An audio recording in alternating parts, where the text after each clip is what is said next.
Man, I bless each and every one of you. May God continue to guide you, keep you, comfort you, and aid you in your growth and development, as well as the healing stages of your life. Man, family, this is going to be rough. This is going to be rough, man. I'll give you guys a minute before we get started. Come on in, come on in.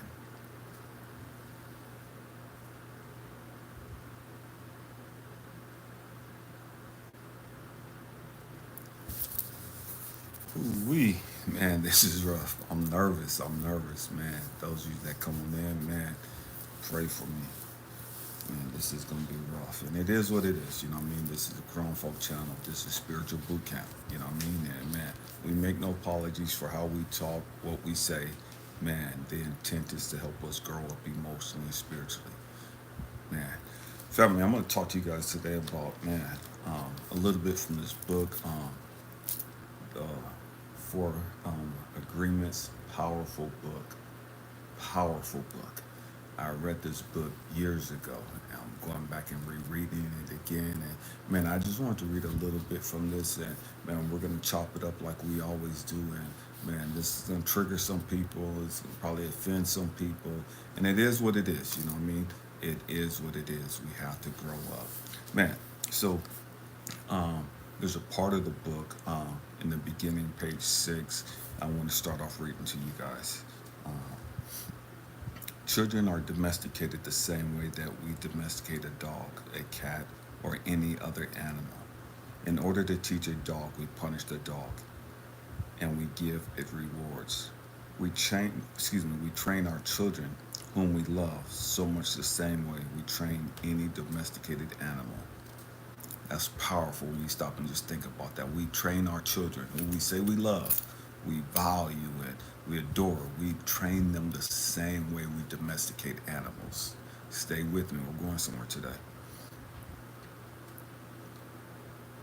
We train our children whom we love so much the same way we train any domesticated animal with a system of punishment and reward. We are told, you're a good boy or you're a good girl when we do what mom and dad wants us to do. When we don't, we are a bad girl or a bad boy. When we went against the rules, we were punished. When we went along with the rules, we got a reward. We were punished many times a day, and we were also rewarded many times a day. Soon we became afraid of being punished and also afraid of not receiving the reward. The reward is the attention that we get from our parents or from other people like our siblings, teachers, and friends. We soon develop a need to hook other people's attention in order to get the reward. The reward feels good, and we keep doing what others want us to do in order to get the reward. With that fear of being punished and that fear of not getting the reward, we start pretending to be what we are not, just to please others, just to be good enough for someone else. We try to please mom and dad. We try to please the teachers at school. We try to please the church. And so we start acting. We pretend to be what we are not because we are afraid of being rejected. The fear of being rejected becomes the fear of not being good enough. Eventually, we become someone we are not. We become a copy of mama's beliefs, daddy's beliefs, society's beliefs, and religion's belief. And again, that's Four Agreements, and you see page 6, 7, and I think it's like the first part of page 8 that I read that from. We talk about the need for attention and being rejected. And I've talked about this in a great deal here on this platform because this goes back to so many of our issues, so many of our childhood traumas. Um, the need for validation, the need to belong, our low self esteem, our insecurities, our fears, our traumas. And so often we don't understand that as adults. You know, we get in relationships and it's like, man, I want to please my wife, I want to please my husband, and we do all these things to be accepted and loved by them. to be quote unquote valued by them, to be adored by them. And then when a woman does something, she does her hair a different way, she dresses a certain way, and her husband or a man doesn't recognize the change or the difference, she feels some kind of way, you know.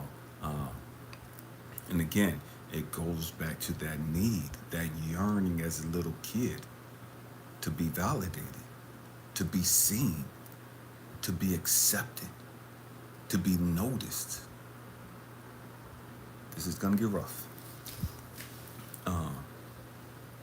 Oftentimes it happens in families where there's three or more, you know. The oldest kid is the firstborn is seen, and man, they're great in the parents' eyes. A lot of times the second kid comes, and then right behind the second kid there's a little baby brother and sister. And that middle kid is middle child syndrome. They get lost in the shuffle. They get lost in life because the oldest kid is the firstborn. Man, they could do whatever. The baby, man, they're getting all the love and attention. They're getting cared for and all that other stuff. But that middle kid oftentimes goes unnoticed. That middle kid oftentimes is the one that's forgotten about. And so they start trying to do things, looking to be noticed. They start trying to do things to be seen, to be validated. And oftentimes, man, it is what it is. They get lost. You know what I mean? Because they're screaming and crying out, what about me? What about me? You know, because they're not as big as big brother or big as big sister. And they're not the baby. But they still need that attention. They still need that affirmations. They still need that acceptance. And oftentimes, because people are so busy working and just the pressures of life, you know what I mean? That middle child gets neglected, gets lost. And we really don't think about that as parents. It's like, oh, they'll be okay, and da-da-da-da. And we dismiss their suffering. We dismiss their feelings. We dismiss the fact that they don't feel seen. They don't feel heard. Again, this is going to get deep. And we carry that into our adult life. You know, we're so afraid of being rejected. We're so afraid of not being good enough. You know, man, so we're struggling in school and we're doing everything we can to be seen, and we get around people that are kind of like us. And it's like we get to that point of, man, F my family, F my brothers and sisters, they don't like me, they don't care about me, da-da-da. Even though we know deep down inside that they do, but it don't seem like it because they don't want us around. They don't want to be bothered with us. They don't want to listen to what's important to us. They don't want to hear what we have to say. And so we go out and we gravitate to people that's just like us. We go out and we gravitate to people, and we have this trauma bond with other people that feel our freaking pain. We gravitate to people that think and feel just like us. The invisible ones, the forgotten ones, the rejected ones.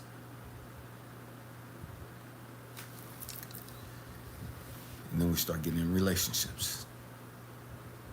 And we're doing everything we can to be seen, to be noticed. And then when somebody sees us, somebody gives us some attention, man, that means the world to us. Oh, he's talking to me. Oh, she likes me. Oh, she asked me for my telephone number. She asked me for my Instagram, and did all this other stupid shit. And that feeds into that low self-esteem. That feeds into that inferiority complex that we have. That feeds into, somebody noticed me. Somebody sees me. Somebody likes me. And the truth is, we can't understand why they like us. We can't understand why they see us. Why are they paying attention to us? Because nobody at home pays attention to us. Nobody at home values us. Nobody at home is listening to us. And so we're crying on the inside. We're dying on the inside. and nobody sees it. Nobody hears it. And so part of us shut down. Part of us die right there. Real shit. As that little kid that's abandoned and is rejected. That little kid that's lost in the shuffle.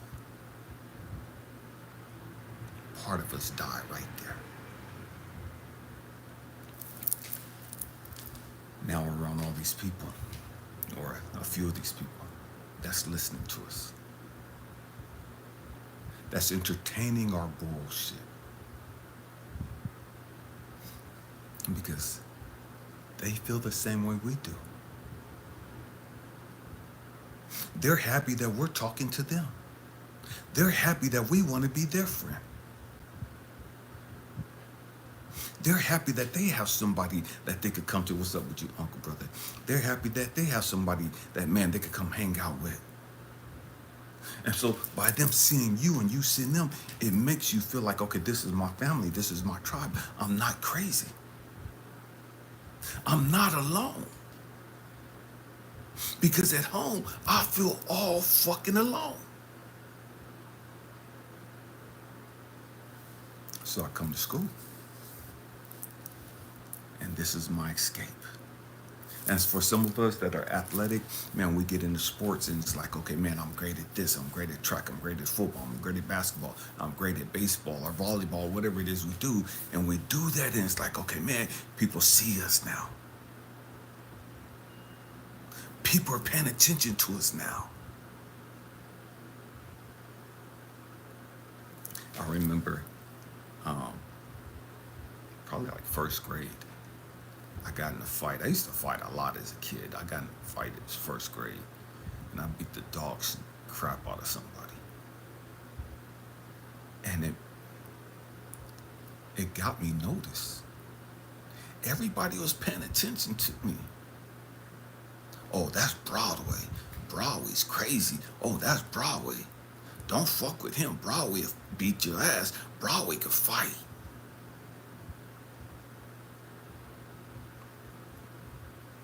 And so often, when you don't get the attention that you're looking for, the love, the acceptance, so many of us will start doing stupid shit just to get attention. We'll start doing crazy shit, hoping that somebody sees us. Because, quote unquote, bad attention is better than no attention. If I gotta act a fucking fool, at least you're paying attention to me. If I gotta show my motherfucking ass, at least somebody's hearing me.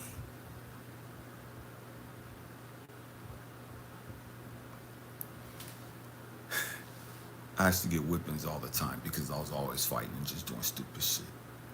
I had a lot of trauma that I didn't understand or that I didn't even know that I had. And so I was reacting from that trauma. And nobody around me really seemed to understand why I was, quote unquote, a bad kid. I was raised in this Christian household. But I was a badass fucking kid. And it wasn't that I was a bad kid. I was fucking traumatized. I was fucking hurt. And we don't understand that. We dismiss that and minimize that shit. Again, understand, as a 2-year-old kid, I saw my father murder my mama, stabbing her 49 times. As a 6-year-old kid, I was molested twice by guys in the fucking church. So no, I didn't feel fucking safe. I didn't feel fucking safe anywhere. Yeah, I had some fucking anger issues. I had a whole lot of shit going on. But nobody wanted to talk to me. Nobody wanted to talk about what the fuck was really going on with me. They just kept saying, pray about it and talk to God. Oh, you're bad because you need Jesus. You need to turn your life over to God.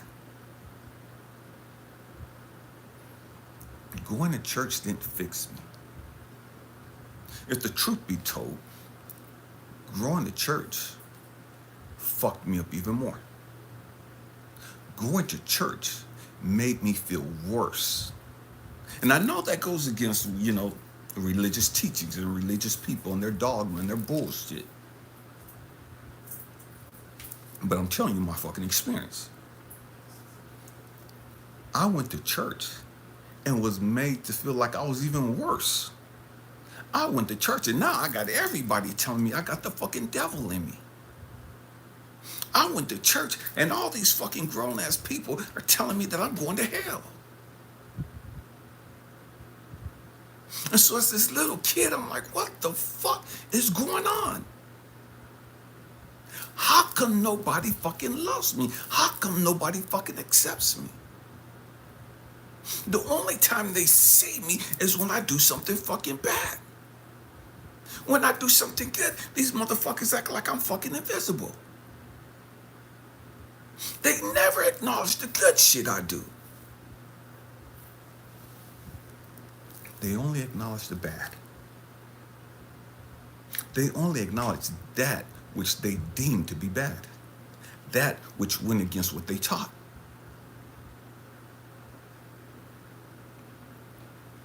And so being in church made me feel like, man, even God don't like me. Even God don't fuck with me. Even God hates me. And that's a hard thing to deal with as a kid growing up, man, where you feel like, man, your family don't fuck with you. And man, now you're told that God loves everybody and Jesus came and died for everybody, whoop de whoop de whoop and all this other shit. And then you start going through some shit and it's like, wait a minute. Well, if God really loved me, then why the fuck am I going through da-da-da-da-da-da-da-da? If God really loved me, why'd he allow these raggedy ass motherfuckers to molest me in his quote-unquote house? If God really loved me, how come he didn't protect me? What, he only protects the people he like? He only protects the people he love? So if he protects the people he like and protects the people he love, logic says he don't like me. Logic says he ain't fucking with me like that. Logic says it don't matter what you talk about and what you quote and read from your Bible. God don't fucking like me. I'm in church crying and praying out to God. And my life ain't getting no fucking better. I'm at church just going through it, just, God, I'm sorry, and just feeling so fucking bad about being fucking alive. I'm apologizing for shit I didn't fucking do.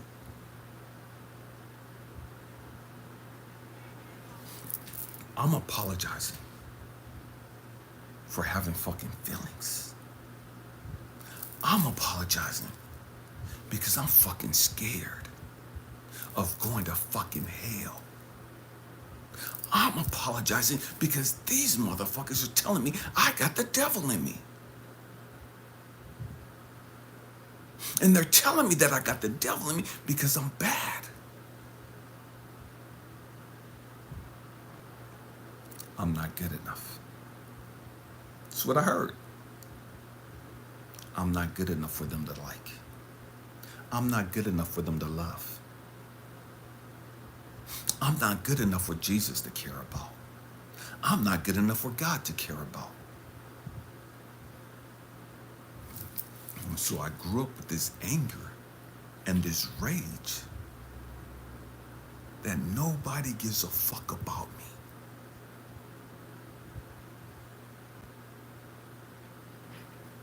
These motherfuckers could care less whether I was dead or not.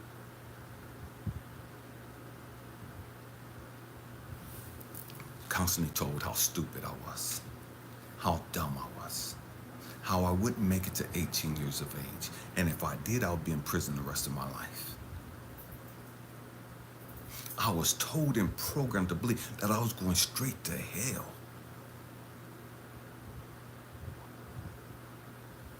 And so when we talk about needing to be accepted, we talk about the programming that we go through of trying trying to be accepted by our loved ones, trying to be accepted by our peers. I was in a fucked up position. I never had to study. I was always naturally gifted when it came to books. I was always naturally gifted when it came to school. Top 2 to 3% in the class. Never fucking studying. And so as a black kid growing up, I felt fucked up for being smart. Because I was so much smarter than all the other black kids. The only couple people that was smarter than me was one Chinese guy and one white person. That was it. I'm in the top reading, the top math, top spelling, everything. Language arts, I'm in the top of everything. The only place I felt accepted from my peers, other blacks, was when we went outside. When it came to sports, when it came to fighting. When it came to fighting in sports, man, I'm captain. Everybody already knew, man, Broadway captain.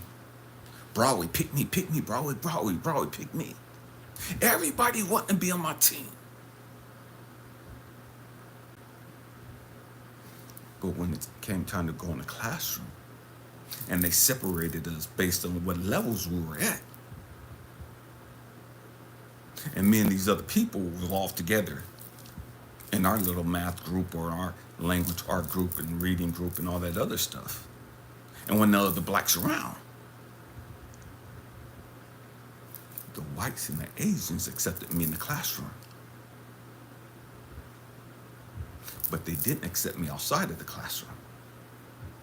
Because outside of the classroom, I was too fucking black. Outside of the classroom, I was too fucking loud. Outside of the classroom, I was too fucking aggressive. I played rough. And they couldn't understand that because that wasn't their nature.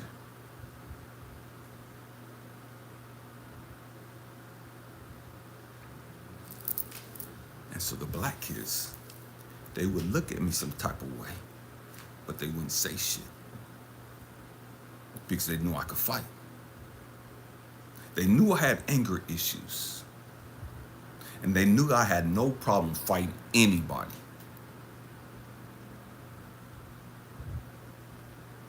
And so I grew up believing that, man, I don't even fucking fit in. I'm a fucking nomad. Here in the classroom, I'm accepted and loved by the teachers and the smart kids. But I'm rejected by my own. Get outside the classroom, I'm loved and cherished and valued and put up on this fucking pedestal by my own. But now I'm rejected by the smart kids. Because they couldn't play. Because nobody wanted to pick them.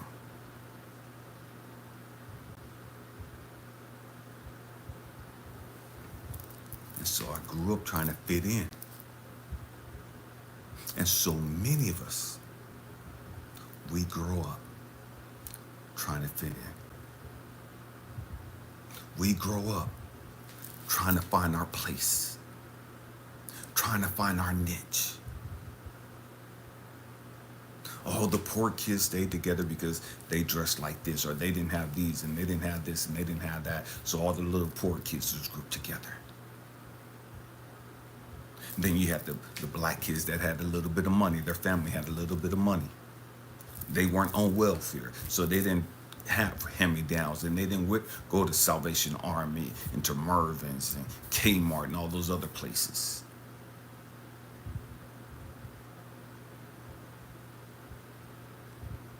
And so we grow up, and we're looking to fit in.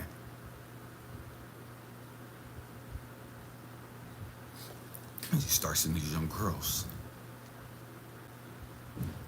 got daddy issues. These young girls who don't have a positive father figure in their life. And so they're looking to hang out with all the guys because they're hoping somebody likes them. They're hoping somebody sees value in them. They're hoping somebody wants to be their boyfriend. Back then, we would write little notes to each other. Do you want to go out? We'd have this circle, yes or no. And it wasn't even go, do you want to go around? That was the saying, do you want to go around? I don't know what the fuck that came from, what it meant, but it's basically saying, do you want to go out? Do you want to be boyfriend and girlfriends? And we're terrified that the person would say no. Because some of the people did say no. They didn't just say no. They held it up in the classroom. They held it up outside and laughed like, this little ugly motherfucker want me to like him and da-da-da-da-da. And they just put your shit on fucking blast. And the whole school is laughing that you had the audacity to like this girl. Back then, the girls were writing notes to the boys, too, saying the same thing. And the boys just like the girls, like, hell, fuck no, I don't like you. You ugly, you did that. And so the girls would feel some kind of way. And the whole school would know that so-and-so liked this person, and he don't like her. He rejected her. He said she's ugly. He said she's fat. He said her breasts stink. He said she got 4 eyes. He said she got a big forehead.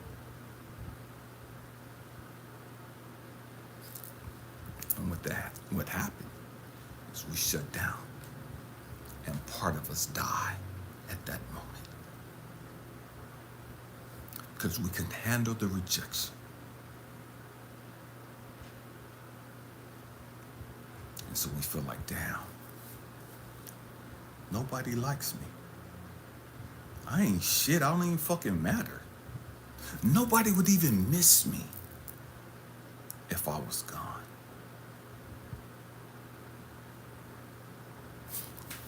I remember working at Mulcahy Middle School in Tulare, California.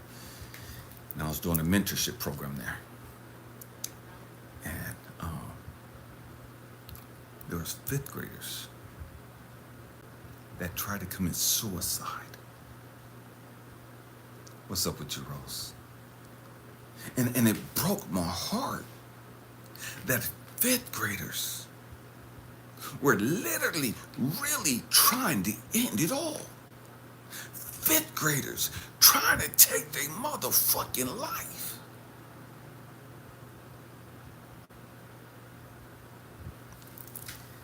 And so I would go to these kids and I would spend time with them and talk to them and bring them up to the ranch and just, but it broke me.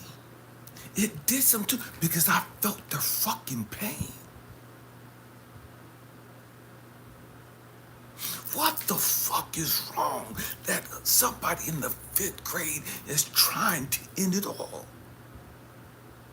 What the fuck is going on to where a little kid has lost all hope? Where a little kid has given up. What has that child gone through? What has that child experienced to where they're already suicidal? How many times has that kid's spirit been crushed? How many nights has that kid went to sleep crying, feeling lonely, feeling unwanted, feeling unloved, feeling abandoned?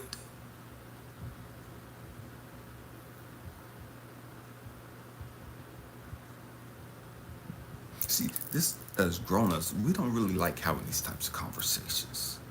Because the truth be told, the great majority of us have gone through this shit. And truth be told, the great majorities have never really healed from this shit. We just ignored it. We just grew up in age and body, but not emotionally, not spiritually. There's a young lady. I'm not going to say her name. In the 6th grade. She was so proud of the fact in the 6th grade that by the end of that year, she had already had 8 boyfriends and 9 girlfriends. Catch that. She's in the 6th grade.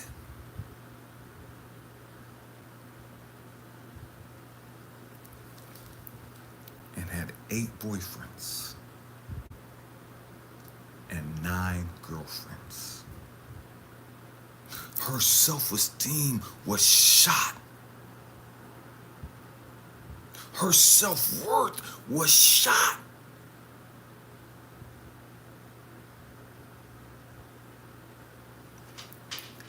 She thought that by having these boyfriends, having all these boyfriends, that broke up with her, and having all these girlfriends that they're hugging and kissing and they're walking around telling each other, this is my girlfriend and I love you and whoop doop doop and all this other crazy stupid ass shit. She thought that made her popular. She thought that made her feel like she was somebody.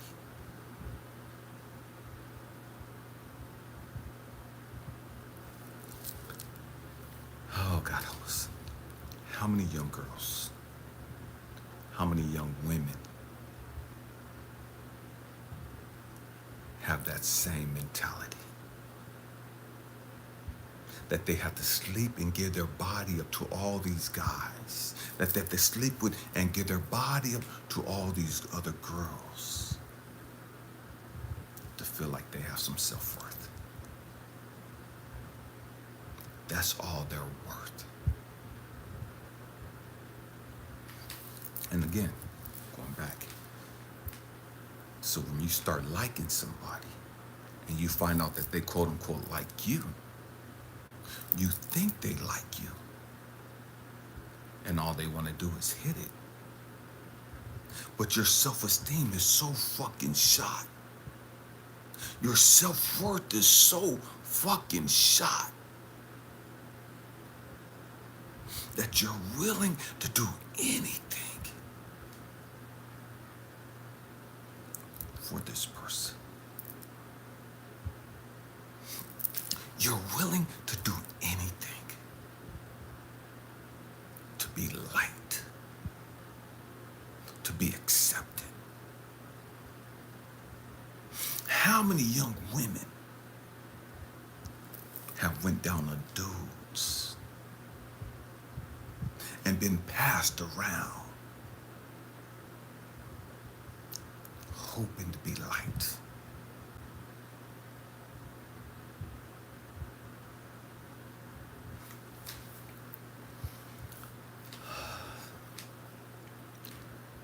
But it's not just the girls that suffer like that. Because I had been molested by guys at the age of 6. I struggled with my sexuality. I've never dealt anything with a dude after that.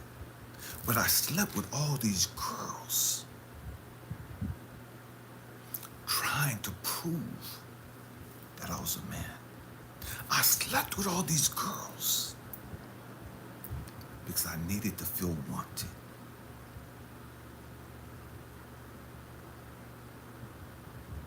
Real shit. I was in the 7th grade and eating the kitty cat.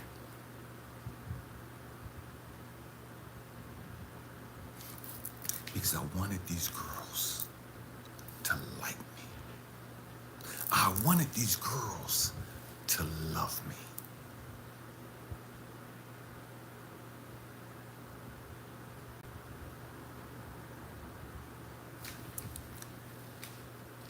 I did a lot of stupid ass shit,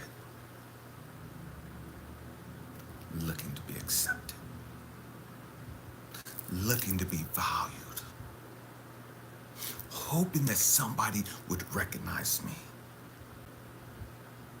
hoping that somebody would put their arms around me and just hold me tight, hoping that somebody saw me for me. What's up with you, David? And the truth be told, people see us for what they need and what they want. Let me say it again. Hurt people, damaged people, they see the brokenness in us and they play upon it. They prey upon it. Girls and guys.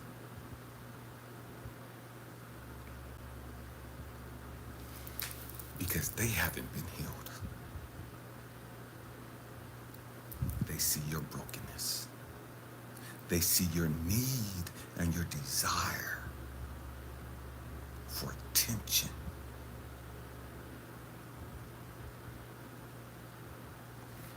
And so it's easy for them to talk you into sex.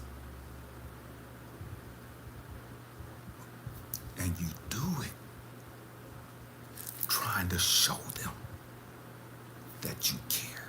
You do it trying to be accepted.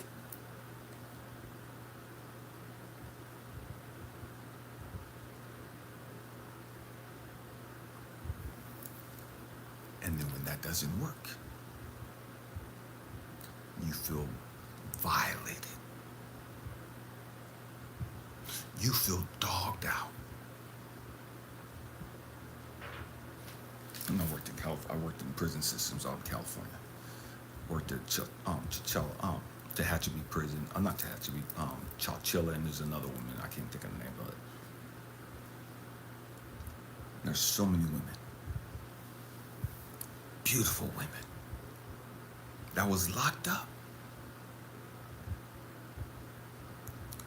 Not because of something that they did. Or not because of a crime that they did. But because they took the crime for their quote-unquote man. Not understanding a man would never put them in that position. A man, a real man, would never have a woman take a ride for him. A real man would never have a woman do his bid. These dudes didn't give a fuck about these women. But because these girls, these women, was trying to prove their loyalty, trying to prove their love, their commitment to their quote-unquote man, they took the crime for him. And so now they're in the pen. And these dudes out there wilding out and doing whatever the fuck they've been doing because they didn't give a fuck about her. And now that she's locked up, she sees and she has this come to Jesus moment that these motherfuckers don't give a fuck about me. This motherfucker, I'm doing 5 years for this motherfucker. I'm doing 23 months for this motherfucker. And he can't come see me. He can't put no money on my books. He ain't accepting my collect calls. What the fuck? And then you find out through the grapevine that he out fucking so-and-so. He with your girl. He's with your enemy. And he doing all kind of shit for her. But he can't do shit for you. And you locked up behind his stupid ass.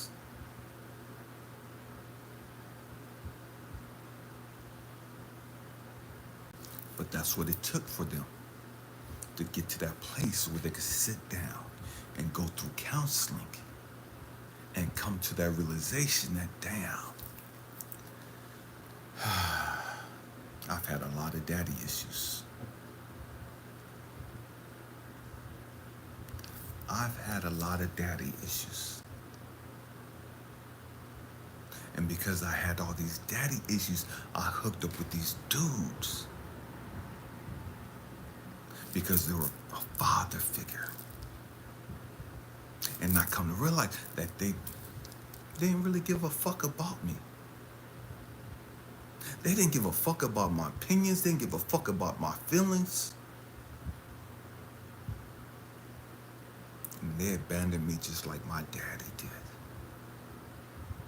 They threw me away just like my daddy did.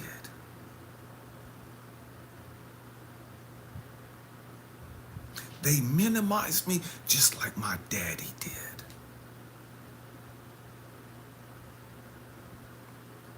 So many young women hook up with guys, have babies by them, get married to them, hoping that, man, I got my king and he sees me and da-da-da-da, and he really don't give a fuck about you.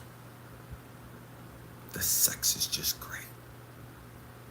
But the sex ain't gonna make him change his life. The sex is great, but it ain't gonna make him become faithful. The sex is great, but it ain't gonna make him respect you or value you.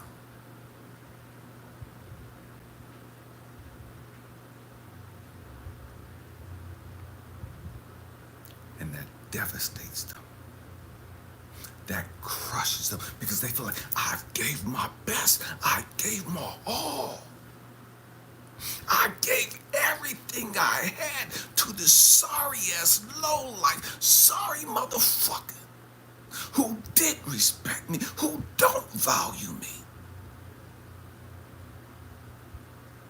And now I'm in a position where I don't know if I'm going to be able to find another man because I got all these fucking babies by these deadbeat motherfuckers. Because I've been ran the fuck through.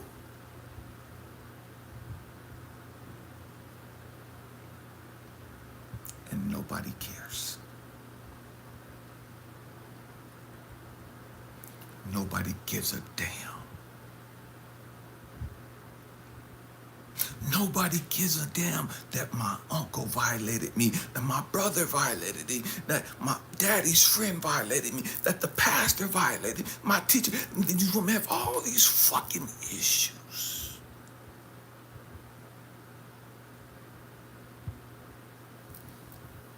And then the person that's supposed to be in her life, the person that's supposed to be her ride or die, the person that's supposed to be her rock, her foundation, her strength, her protector, is invalidating her. It's dismissing her feelings. And he's dogging her the fuck out too.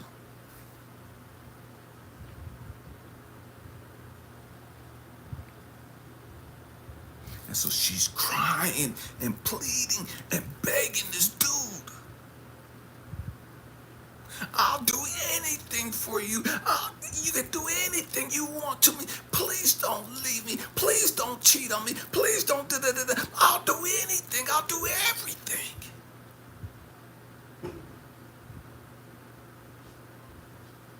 And they end up doing shit that they don't really want to. But they'll do it to try to keep the guy.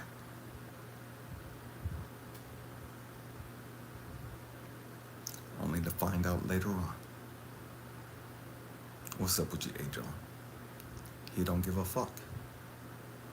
It was all a fucking game to him. And the same thing happens with dudes with women. Hurt people hurt people. And that was one of the hard things that I had to come to reality, come to grips with. I wasn't one of those guys out there just dogging women out. I did sleep with a lot of women. And I slept with a lot of women because of my issues. I had mommy issues. I had abandonment issues. I had low self-esteem. And so I had to have sex with all these women to prove that I was okay as a guy. And I didn't understand.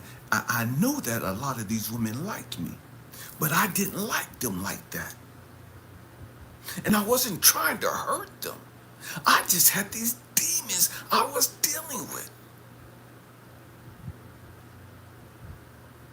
It wasn't about me intentionally trying to fuck them up. It wasn't about me intentionally trying to hurt them. It wasn't about me intentionally trying to lead them on.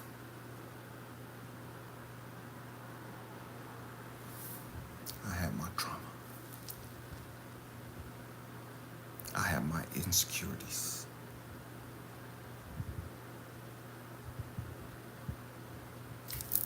So years later,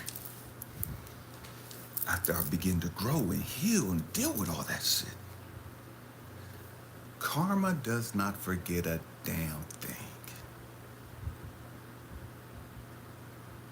Karma don't give a fuck what your intentions were.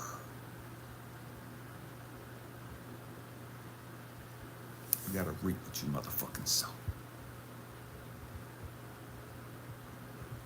And I didn't understand that because I thought that, man, because I wasn't out there dogging women out. Because I wasn't out there using women to get money from them and all this other stupid shit. God had to sit me down and say, listen, motherfucker, I know you wasn't out there trying to run game. I know you wasn't out there trying to dog these women out intentionally. You were still using them.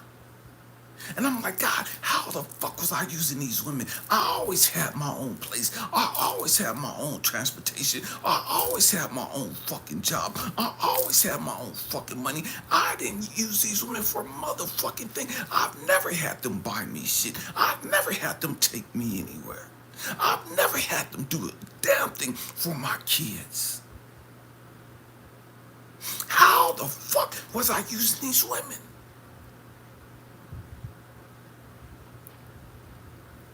And what God had to show me was, Elijah, you had your own demons. You were having sex with all these women because of your unresolved trauma. These women were means to an end for you. And that's all they were, was a means to an end. You used them for sex.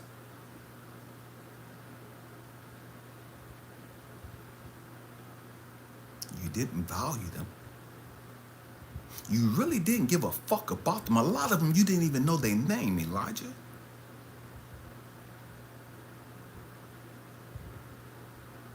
No, you didn't lie to them and act like we're going to be dating and all that other shit, but you still used them for sex. And even though they're a willing participant, you still used them for sex.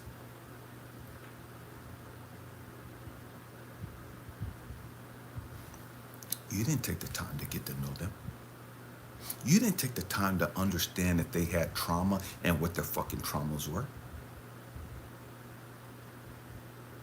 You didn't take the time to understand if they liked you and why they liked you. And some of them told you that they liked you. Some of them told you, what's up with your rainwater, that they loved you. But you weren't trying to hear that shit.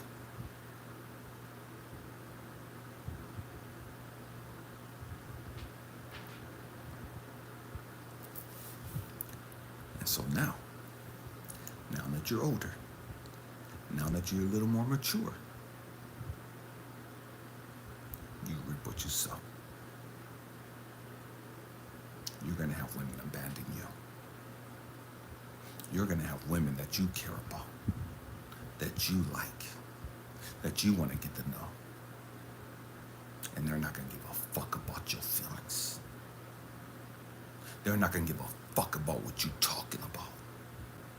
All they want to know is what they can get from you. And they're going to take everything they can fucking take from you.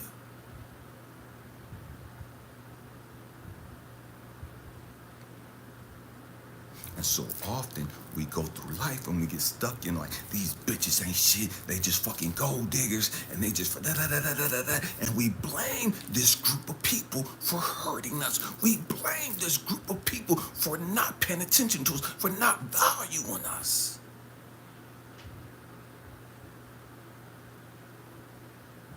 We blame this group of people for being fucking takers, for being fucking gold diggers.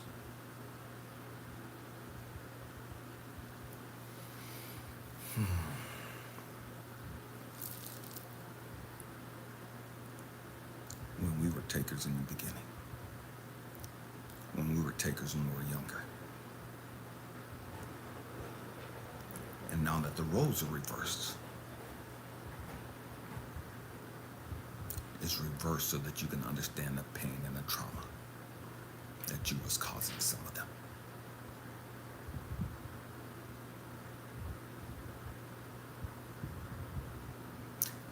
And it is what it is. Yes, Sean, you're right. And accountability for men and women should matter.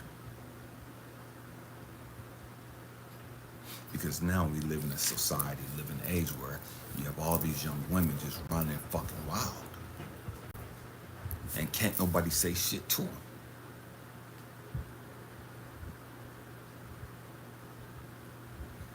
They just doing anything and everything. Because they don't understand the karmic debt that they're stacking up. They're out here sleeping with everybody they can. They're out here taking anything they can. Because they don't understand the depths and the truth behind you reap what you motherfucking sow.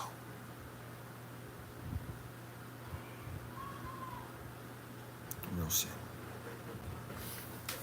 But because we've been hurt and damaged, we grew up looking to be accepted, looking to be valued.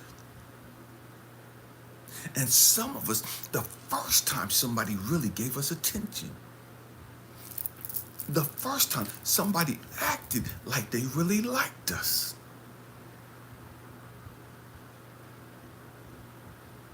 we fell in love.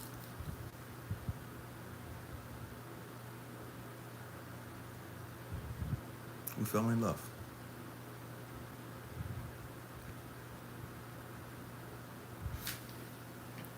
Because we didn't know any better. Because we're so desperate for attention. So desperate to be seen. So desperate to be heard.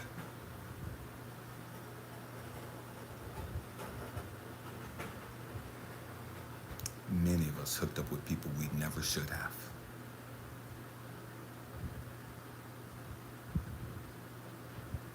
But because they showed us attention. Because they made us feel like we mattered.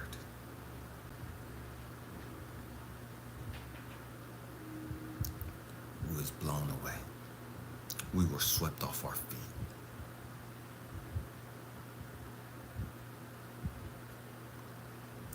And then we got our hearts broken.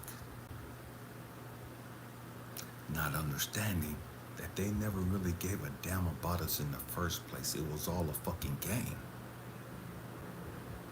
It was all a fucking line for them to get what they could fucking get. It was all a fucking game because they were hurt too. And they didn't know how to deal with their fucking hurt. They didn't know how to deal with their fucking pain. They didn't know how to deal with their fucking trauma. And so they're out there having sex with anybody and everybody they can as an escape.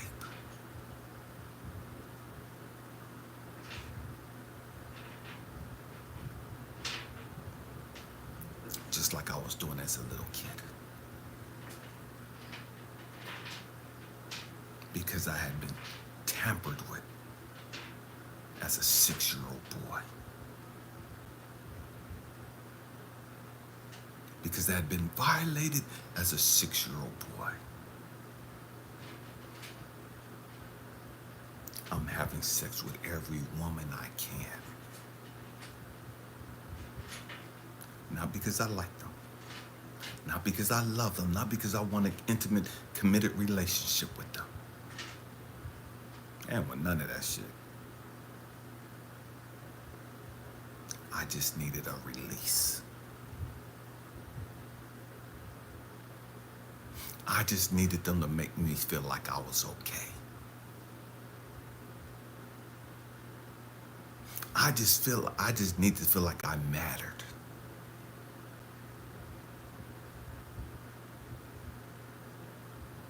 I just need to feel like somebody wanted me.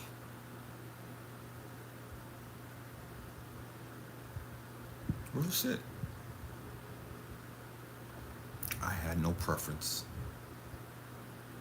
I didn't care whether you was light skinned, dark skinned, you have bifocal. None of that shit mattered to me. I didn't give a fuck about your ethnicity. None of that shit. I didn't give a fuck if you was overweight, if you was fucking anorexic. None of that shit fucking mattered. I was hurt. And I needed a release. I needed an escape. I needed a distraction. And whoever was available,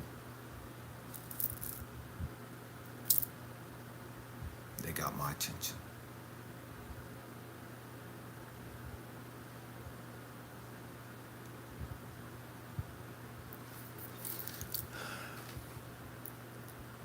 What have you done looking for attention? What have you done seeking to be validated by others? What have you done trying to prove your worth?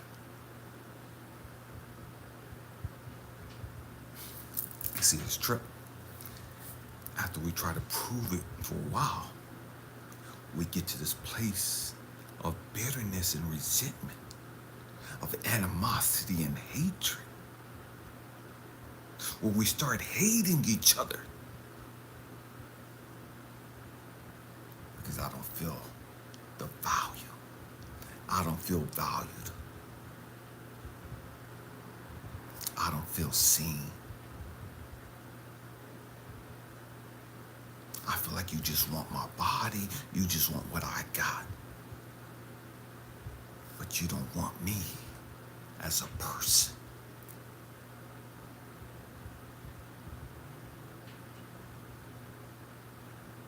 And the trick was, God had to show me, Elijah, that's how so many of these women feel.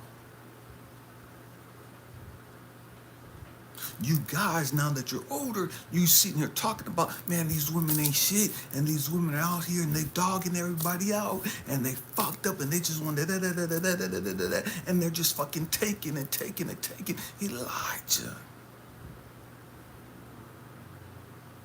Come here. Let me whisper something in your ear.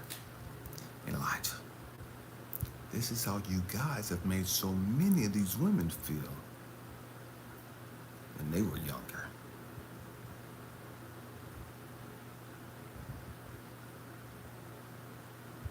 You took whatever they had to offer.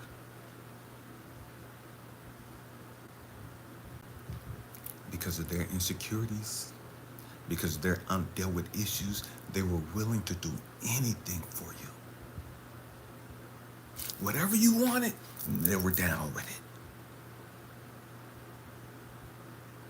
And you just called them a hoe. You just called them a fucking freak. You said they was nasty. You called them skanks.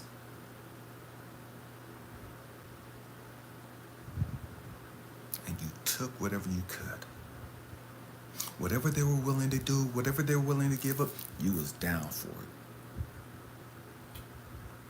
But you didn't understand. They were doing it from their brokenness. They were doing it from their trauma. They were doing it from their low self-esteem. They were doing it from their self-hatred. And they were looking to be validated. They were looking to be accepted. They were looking to be loved. They were looking to be cherished.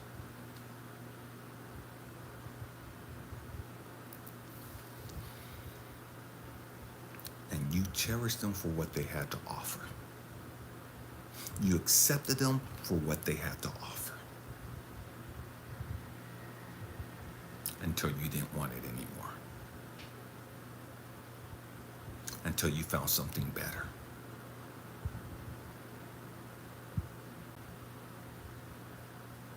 You thought was better.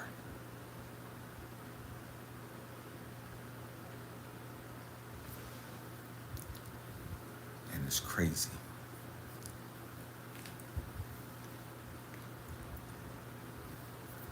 When we sit back and we're brutally honest with ourselves. And we're looking at that man or woman in the mirror. And we talk about the shit we did that we wouldn't tell anybody about. Why? Because we're afraid that they're gonna look down on us. We're afraid that they're gonna, like, this motherfucker ain't shit. This motherfucker, sorry ass piece of shit. You know what I mean? This motherfucker, this tramp, this hoe, this gank, and we have all this shit, and we're so afraid of the judgment of others. We're so afraid of not being accepted by others.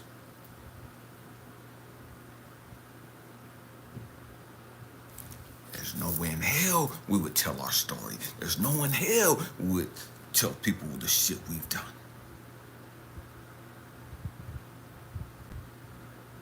Looking for love. Looking for acceptance. Looking to be validated.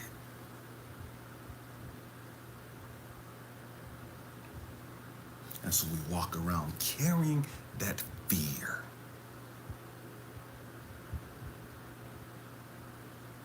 And we can't make ourselves vulnerable with the people that we connect with.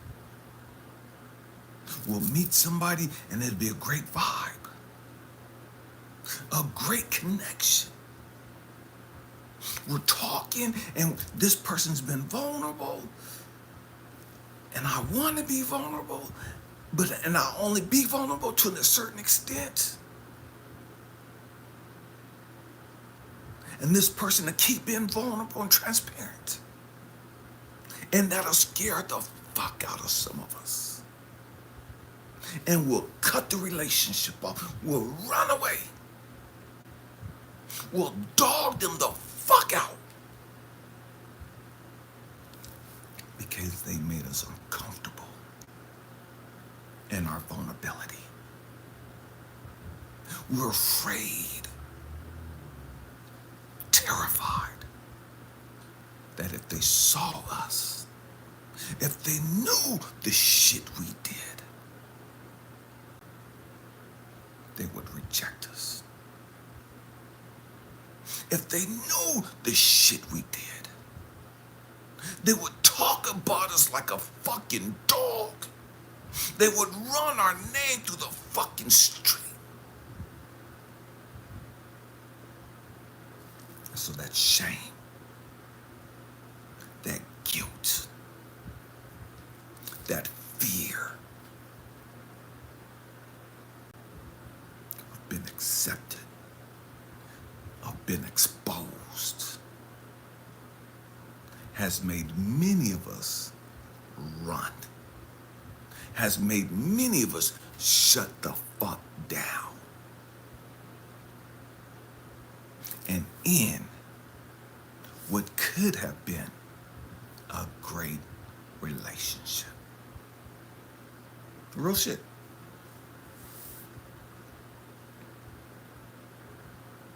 This person's there trying to help us through the pain and the trauma.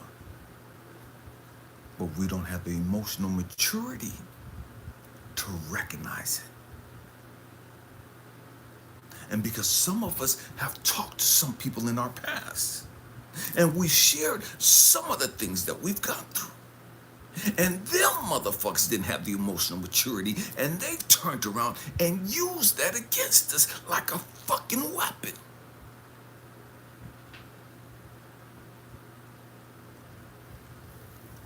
And so we've shut down. And we stop talking, and we stop making ourselves transparent. We stop making ourselves vulnerable.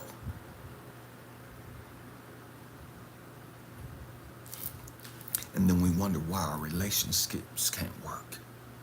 We wonder why our relationships don't last.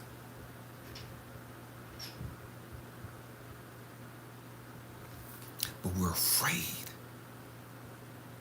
terrified,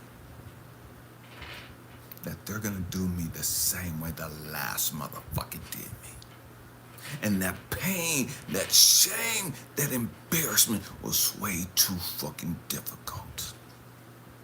I'll never go through that shit again.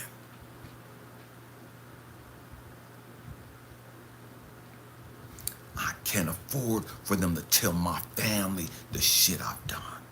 I can't afford for them to tell the church people the shit I've done. I can't afford for them to put all over social media and expose my shit to my friends and my peers. So I'll never make myself vulnerable and transparent again.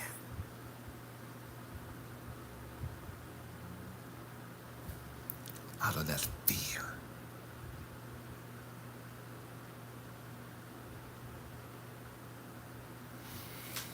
And so we're at war with ourselves because we want love. We want to be loved. And I don't give a fuck who you are. Every bit of us, every single one of us want to be loved. I don't give a fuck what you've gone through. I don't give a fuck what you're talking about. Every single one of us want to be loved. We do. We're just scared of getting hurt again. We're scared of becoming transparent again. We're scared of being dogged out again. We're scared of being rejected again.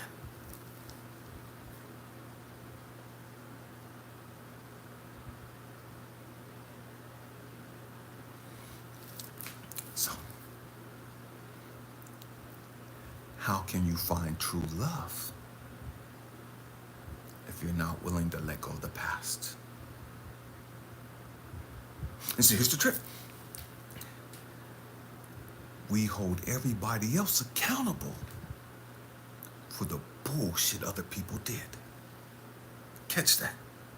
We hold everybody else responsible and accountable for the actions of my fucking sorry ass daddy, the actions of our sorry ass mama, or whoever else was in our life that hurt us.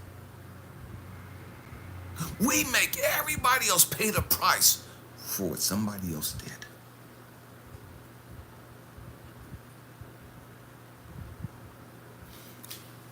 And we walk around justifying it. When the truth is, we're fucking scared. The truth is, we're fucking emotionally immature. The truth is, we're not being responsible or accountable for our own bullshit.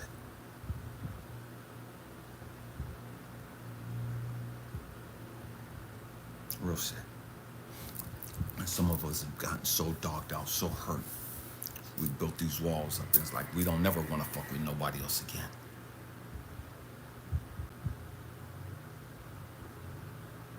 And so it's easier to pay a call girl. It's easier to get this little hoe on a corner 20, 40 bucks. to get my release,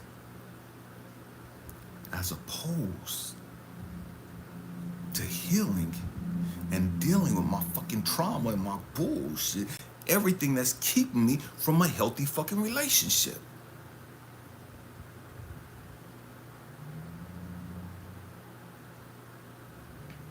The price for so many of us, it's not worth it.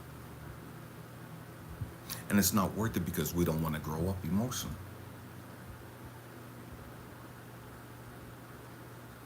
And so we stay stuck, stunted, as a quote unquote man. You're not really a man, you're just a grown ass male.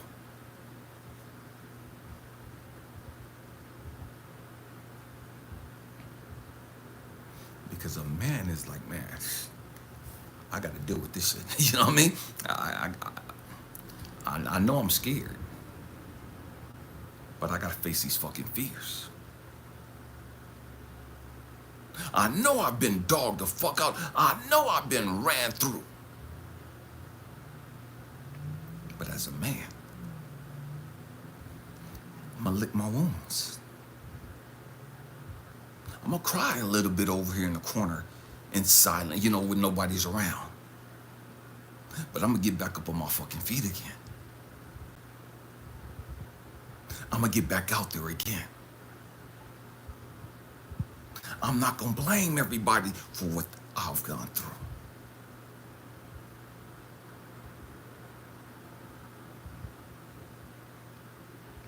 I gotta deal with me. I got to make sure that I'm on the right frequency for love. Understanding I've done some shit out there that I'm probably going to have to pay. Ain't no probably that karma's a bitch. You know what I mean? I'm going to have to pay that price. And so many of us think that, okay, well, if I don't put myself out there, I ain't never got to pay that karmic debt. If I never expose myself, I never put myself out there like that, man, I'm clear. I'm good. Karma can't fuck with me. I don't ever have to worry about getting my heart broke again. I don't ever have to worry about getting disappointed again. I don't ever have to worry about getting abandoned and rejected again. If I don't put myself out there. That's the bullshit we convince ourselves.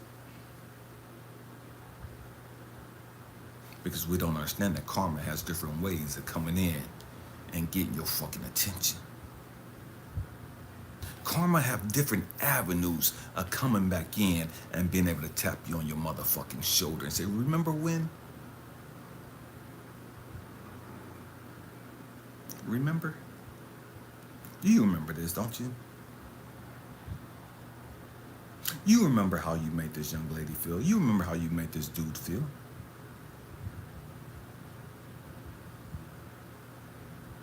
And now your supervisor is going to make you feel that same way. Now your partner, your business partner, is going to make you feel that same type of way. Somebody's going to make you feel that shit. Somebody's going to get your motherfucking attention. I promise you that.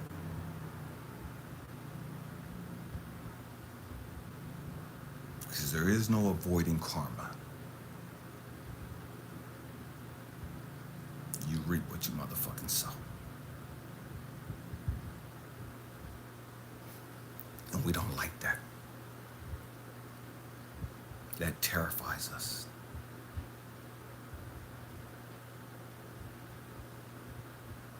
And so many of us think, oh man, if I just run a church and I start talking about Jesus and God and Yahweh and Yahshua and all this other stuff, man, that voids that karmic debt.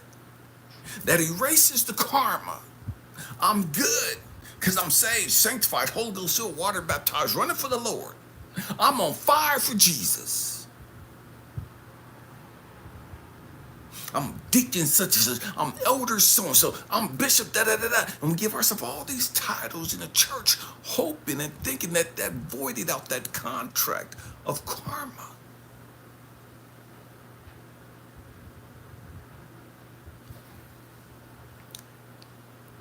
just as many people in church get divorced as people that's not in church. Catch that. The divorce rate in church is just as bad as it is out in the quote-unquote world. Where motherfuckers ain't talking about Jesus and God.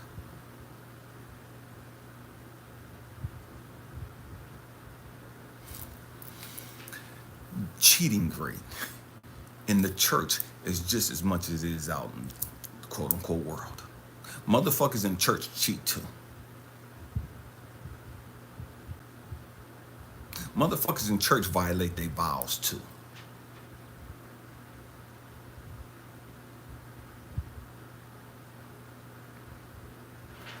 Motherfuckers in church get addicted to porn too.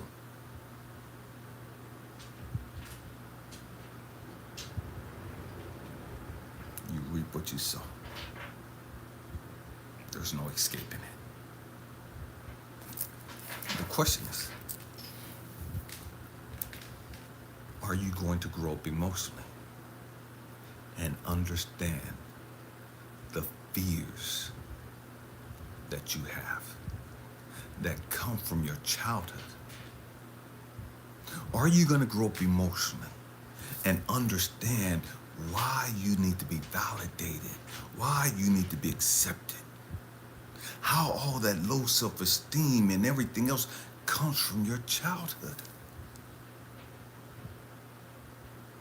Why you buy all these women this shit and da-da-da-da? You do all this shit hoping to be loved, hoping to be validated.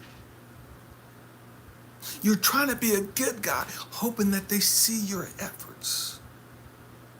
Hoping that they'll love you and cherish you because you're not like everybody else.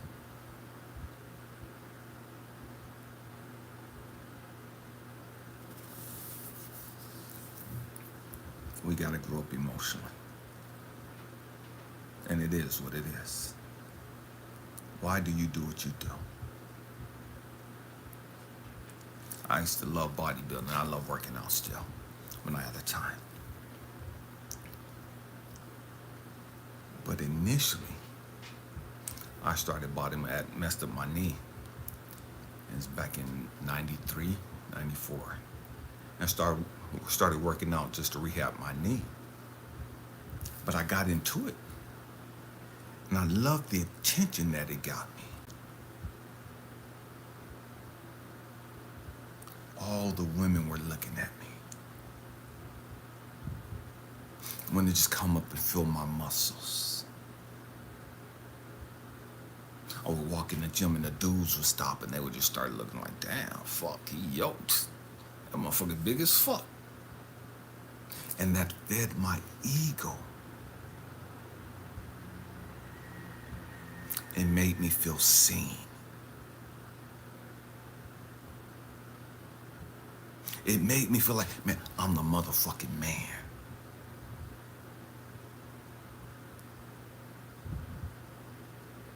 It fed my insecurities. It fed my low self-esteem.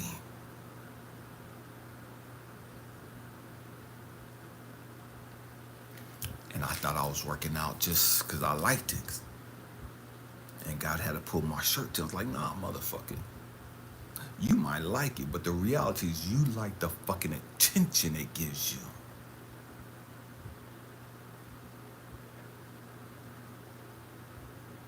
You like the validation. You like the praise.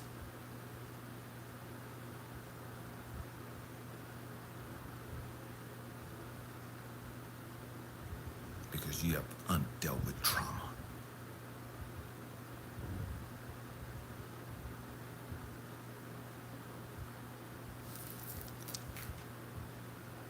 I wear all these tight clothes. I'm like tight shirts and shit. Tank tops and just muscle shirts. So that everybody can see my size. And at first I was doing it because subconsciously, man, I want people to see I'm cut up, I'm yoked, you know what I mean?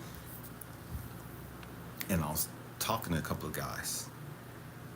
And I'm looking at all these women walk in, and man, they got on these tight spandex and just whatever you call the leggings and shit like that. And Some of them will have on thongs, some of them won't have on shit, and you can see the camel toe and just everything. And it's like, why the fuck these women dress like that?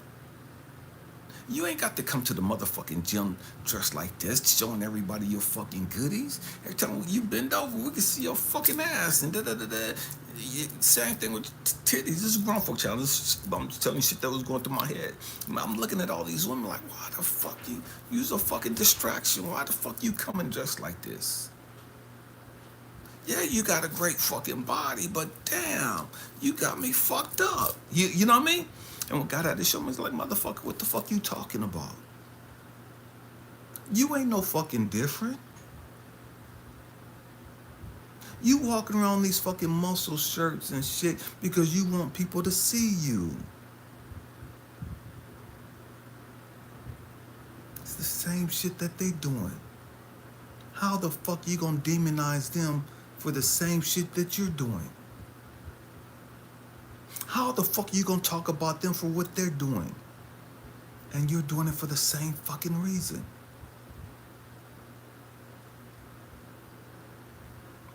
And when he hit me with that, it was like, oh shit. Elijah, you could wear a big sweatshirt,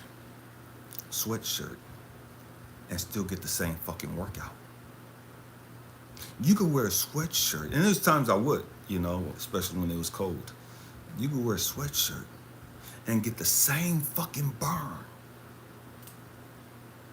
Get the same fucking results. It's not the clothes that make the workout. You wearing these clothes, you wearing these shirts because you want the attention. You want them to see.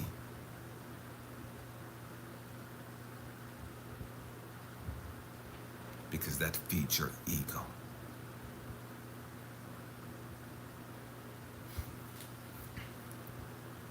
What are you doing now?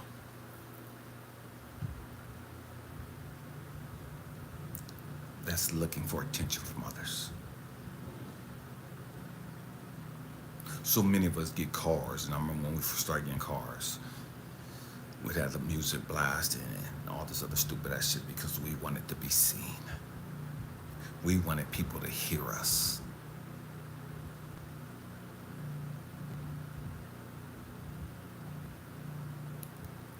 What is it that you do?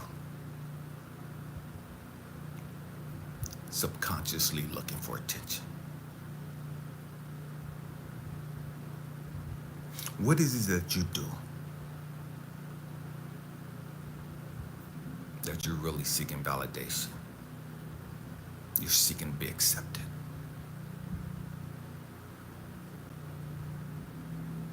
You're seeking to be heard. You want to be seen.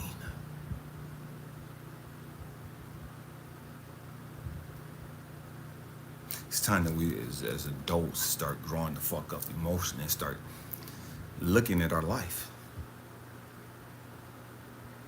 in this aspect. Why do you post the pictures that you post on social media? Why do you post the shit that you post on social media? Are you seeking the praise? Are you seeking the validations? Whether you're putting up quotes or were you putting up pictures of you? Whatever it is that you're putting up, why the fuck are you doing it? What's the real motives behind your actions?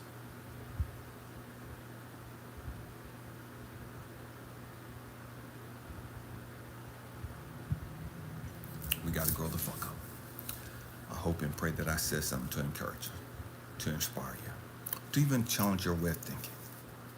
Family, we have to learn to take assessment of who the fuck we are, where we're at, emotionally, spiritually. We got to grow the fuck up. I love you guys. Thank you for rocking out with me. Happy healing, family.